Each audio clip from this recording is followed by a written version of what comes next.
Brought to you by Penguin.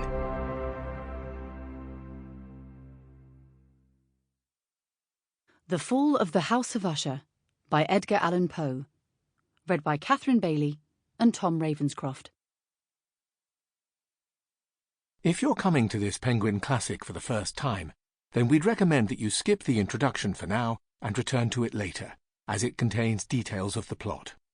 Please skip forward to Chapter 1 now, if you'd rather not listen to the introduction yet. Introduction 1. On 16th of May 1836, Edgar A. Poe and his friend Thomas Cleland filed a marriage bond with the clerk of the Hustings Court in Richmond, Virginia, in preparation for Poe's marriage to his cousin Virginia Clem. Mr. Cleland added an affidavit that Virginia was of the full age of 21 years, though she was, in fact, only 13. Poe's marriage to a child bride has taken its disproportionate place in the complex legend that has made of Poe's life a more baroque fiction than the author himself ever created, but the truth of his relationship with Virginia, so far as it can now be ascertained, is best seen later and in its proper context, that of Poe's life and the work which Virginia directly inspired. At this point, it is sufficient to note that in the spring of 1836, Poe seemed to have within reach two of his most persistent desires: the professional opportunity to put himself before the eye of the world, and the stable comforts of a well-ordered domestic life, provided not only by Virginia, but by her capable, devoted mother, Mrs. Clem. In December 1835, Poe had become editor of the Southern Literary Messenger, and his fiction, essays, and reviews rapidly won the magazine a national audience.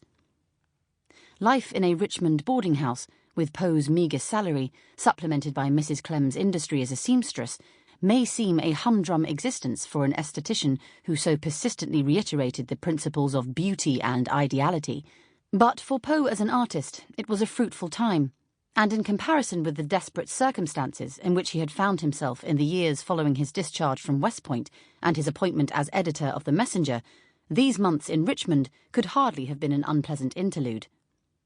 Nonetheless, Poe resigned from the Messenger in January 1837, following a disagreement with the owner, T.W. White. White was uneasy about Poe's intemperance and perhaps jealous of his success as an editor, but White was not an unreasonable man, and he seems to have been genuinely fond of Poe. To attribute Poe's resignation to professional disagreement alone is not sufficient. He was also tempted by the prospect of challenging more directly the literary hegemony of the North. While Richmond was the home to which he repeatedly returned, it no doubt evoked baffling and painful memories, and he seems, further, to have been caught by that spirit of restlessness which marked so many periods of his life. One is tempted to use Poe's own term, perverseness. Following his resignation, the Southern Literary Messenger began to serialize Poe's first attempt at a novel, The Narrative of Arthur Gordon Pym, but when Poe submitted a story entitled The Fall of the House of Usher, White promptly rejected it, for he doubted whether the readers of The Messenger have much relish for tales of the German school. Poe eventually sold the story to Burton's Gentleman's Magazine for a fee of $10. When The Fall of the House of Usher appeared in the collected Tales of the Grotesque and Arabesque, Poe's sole remuneration consisted of a few complimentary copies of the volume. For a later and expanded edition, he received payment in the form of 20 copies of the book, but when he subsequently offered the copyright of a 2-volume collection of his stories on the same terms, the proposal was immediately rejected.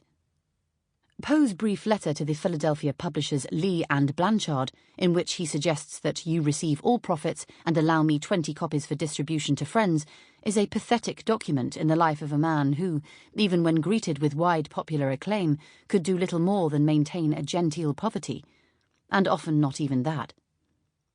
By one of those ironies which have now become almost idiomatic to Poe's life, his 6-sentence letter to Lee and Blanchard was auctioned less than a century after his death for $3,000. Not only is The Fall of the House of Usher one of Poe's finest tales, but one whose richness and totality of effect entitle it to unquestioned place among the short fiction masterpieces of all time. Sample complete. Ready to continue?